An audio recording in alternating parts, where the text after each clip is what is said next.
สบายดีพี่น้องมาจะขู่สุคนยามมื้อเช้าเลยพี่น้องเด้อดีป้าลุงต้นกสิมานะเตรียมลูกชิ้นพี่น้องที่ที่เลี้ยงเพิ่นอุดหนุนเมื่อวานนี่แหละพี่น้องเนาะ300 บาทพี่น้องเลยเพิ่นก็เลยบอกว่าให้น้องบอล10 ไม้ไปปั่นเพื่อนกินที่โรงเรียนเพิ่นบอกเนาะ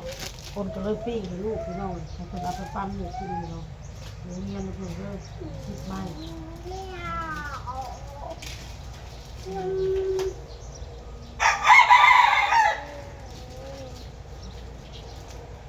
น้องที่หาที่พ่อหานั่นแหละมันขับมัน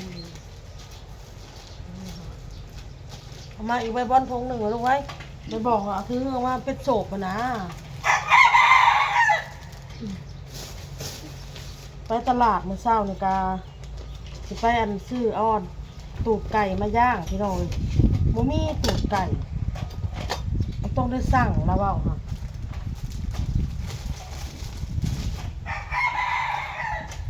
ปันหมูกินหักผลไม้ลูกเด้อหมูเจ้าค่ะหมูเฮียนน้ำกันอย่างนี้บอกหมูเล่นน้ำกันกับเจ้าค่ะปันหมูกิน10 ไม้ได้เลยใส่เกลือค่ะ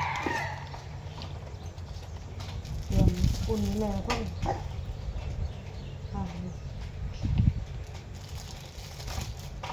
อุ่นปิ้งมือพี่น้อง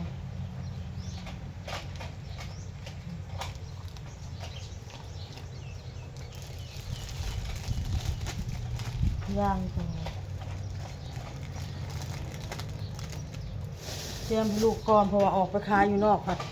อาแม่บอกอามาเป็นทงหิวเลยลูกเอ้ยมันมียางมีทงยางโศบยางออกมามัดทงยางค่ะลูกเอาออกมามัดนะเอามาอันเดียวอยู่พี่น้องตั้งบ่ได้เข้าใจได้แต่ละมือนะบ่ได้จ้าจมแต่ลูกให้แต่ลูกพี่น้องอ้นก็ได้มันบ่ได้ใจพี่น้องมันบ่ได้ใจลูก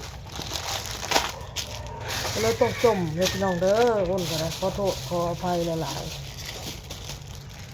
บอกนิดหนึ่งคลาดนิดหนึ่งบอกนิดหนึ่งฟาดนิดหนึ่ง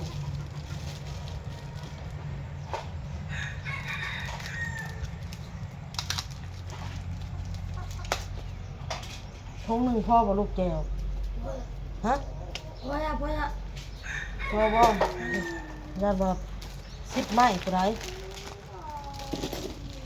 เอาอีกดอกทงหนึ่งเนาะเอาใหม่แล้วทำไมใส่เนื้อแห้งเอาตูดไก่มาย่างเปลี่ยนน้ำเปลี่ยนแน่เนาะเพราะว่าอ้นบริย่างปลาหมึกเราบอกเราต้องสั่งมันหมูนี่เราบอกเลยได้ตัวหัวใจมาซื้อกระลำซื้อไม้เสียบซื้อผักเสริมเพิ่มพี่น้อง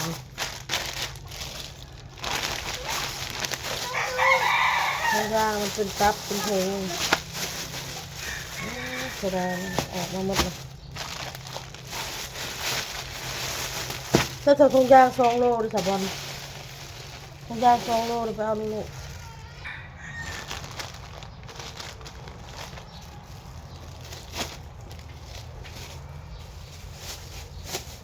พักเขาคือสมุกินดอกเล็กน้อยหน่อย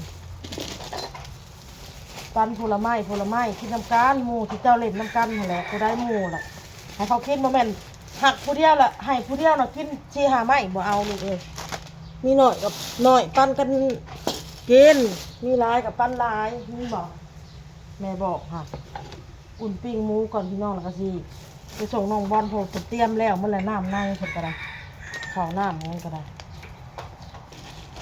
บอกเอาในห้องขึ้นนี่อยู่ในห้องนี่ให้นี่ค่ะดินจีในห้องขึ้นค่ะมันบ่ห้องเด้อในบ่อนี่ดินจีนี่เอาห้องขึ้นดินจีนี่ดินจีในห้องขึ้นยังนั่งค้างไอ้ไผ่ลูกจะเป็นคนแนวใดลูกก็ได้แล้วเราพี่น้องมีแต่มาแต่พุ่นแหละมาแต่ส่งน้องบอลตรงโรงเรียนแล้วอ้นก็สิเตรียมสิล้างพักล้างยังแล้วก็สิเห็ดแจ่วเพี้ยสิหมดแล้วน้ำเพียงนอกแจ่วเพี้ยนะ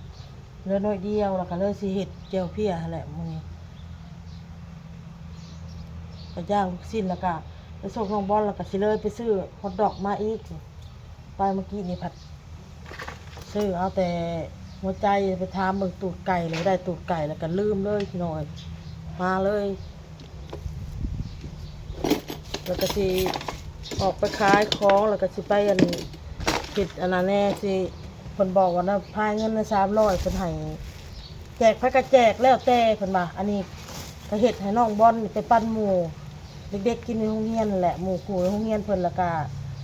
สิให้สร้างน้ำแน่แล้วพี่น้องสิให้สร้างแล้วก็สิให้พ่อใหญ่พงน้ำแน่อ้นว่ะพ่อใหญ่พงแล้วก็บ่มีแนวกินนะน้องพี่น้องเนาะปันลาวพี่น้องเอ้ยให้พ่อใหญ่ใจดีเพิ่นแจกแล้วก็ให้เรากินน้ำจะเสร็จได้พี่น้องพ่อใหญ่พงก็ได้โดนซาดเราก็ได้คือว่าแล้วเราก็เฮ็ดซะเราเองพี่น้องเอ้ยเพราะเราตั้งมกตั้งใจบ่อนกินเหล้ากินอันยาน่ะเถอะมันก็สิดีอยู่ ได้จังเลย ขอบใจแม่ลูกขอบใจปลาเลี่ยมเนาะ ขอบใจไปเรียน เออ ชื่อลูกกินให้ในวันเอาไปปั้นหมูกินอยู่โรงเรียนโอ้ยกินไปกินเองปังๆเอ โอ้ อย เด็กๆอย่าโตถึงเลขหลายโตเด้อถึงเลข6โตรางวัลที่1น่ะสิ ทุกเด็กครบโตรางวัลที่1ไปเรียน ขอบใจป้าลุงมาทุกคน ขอบใจป้าทุกคนที่มา มาอุดหนุน ที่มาอยู่ เบิ่งค ใน ลิป อ้นมาดูคลิปกันนั่นล่ะบ่ลูกเว้ายิ้มแย้มแจ่มใสแล้วว่ะเรื่องทางปิดปากเนี่ยบอกเสร็จออกกระเทิงเท่าน้อยๆบ่ได้สนใจน้ำไผพี่น้องเอาโตเขาเล่นผู้เดียว ว่ากินกับมึง มื้อนี้ก็สิเมื่อยแน่พี่น้องเอ้ยจักแหละพี่น้องจักสิว่าแนวใดมีลูกซอยกับบ่มีลูกซอยก็มันอยากคือกันหั่นนะเอาคือเว้าในนั้นเอาเอิ้นจนว่าสิเป็นอันอื่นพี่น้องเอิ้นลูกใส่ลูกก็ได้แดดส่องน่ะเฮาบอกไปเอาอันนั้นได้อันนี้มาเฮาบอกอันนี้ไปได้อันนั้นมาแนวนี้นะพี่น้องแต่ว่าก็ดีที่ว่ายังแบบว่าคือโอนขายของไปนี่เราก็เด็กเบิ่งน้องให้เฮานะเบิ่งว่าโตให้เฮาในช่วงเวลาที่เฮาวนขายเครื่องขายของยังได้แบบคือว่าอ้นแล่นไปซื้อคือเมื่อวานนี่ลูกชิ้นหมดอ้นก็แล่นไปซื้อลูกชิ้นเมื่อวานนี่อันยังได้ลูกเบิ่งให้นะพี่น้องเนาะแต่ก็น้องบอลไปโรงเรียนก็อยู่กับแม่น้อยน้องทองอะไรน้องทองเบิ่งให้แม่น้อยเบิ่งให้พี่น้องเอ้ยขายไปนำกันกับเราอะไรพี่น้องเอ้ยขายไปเรื่อยๆลูกค้าก็กำลังฮู้จักเนาะลูกค้าแบบเที่ยวทางใกล้ไปไกลมากก็กำลังฮู้ไปปิดมา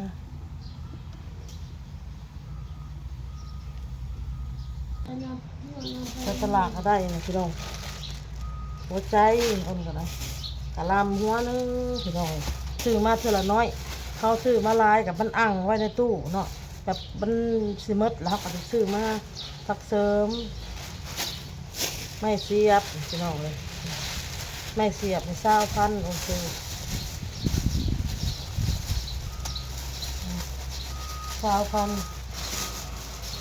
บัดเฮาสิจามเฮากระแสน้ำสิจามง่ายที่ผสมอาหารเลยนะเอาไว้ ไปแล้วเลย ขอตู้ไว้มันจะมาเพื่ออ้นจะคือล่างพักล่างมีพี่น้องเกียมนะพี่น้องเกียมไว้เห็ดแจ่วเห็ดจุแน่น้องออโต้กับโบโซโบแอบคือที่เจ้าเห็นนั่นแหละงามเพิ่นอารมณ์ดีงามโบแอบพี่น้องคันงามแอบก็โอ้เห็ดอะไรก็แอบไปได้ก็หายพี่น้องเลยมาซ้อเอาเห็ดทานนี่ก็ดึงแขนเข้าไปเลยไปเฮาพาไปอันชงนมไห้บ่เลยอยากให้เฮาอยู่เป็นหมู่น้ำหรือว่าจูงแขนเอาไปเอาอันนั้นเอาอันนี้ให้ออโต้พี่น้องงามแอบนะงามโบแอบก็คือนี่นะหูหลีกเดียวเอาพี่น้องในคลิปนี้ก็อ้นก็สิลาไปก่อนนะเพียงเด้ออ้นสิไปส่งน้องบอลไปโรงเรียนก่อน กลับมาพุ่นแหละพี่น้องสิเฮ็ดน้ำเครื่องขายต่อเด้อพี่น้องเด้อขอบคุณ FC มิสุกุสุคนที่เป็นกำลังใจให้เด้อพี่น้องเด้อสบายดี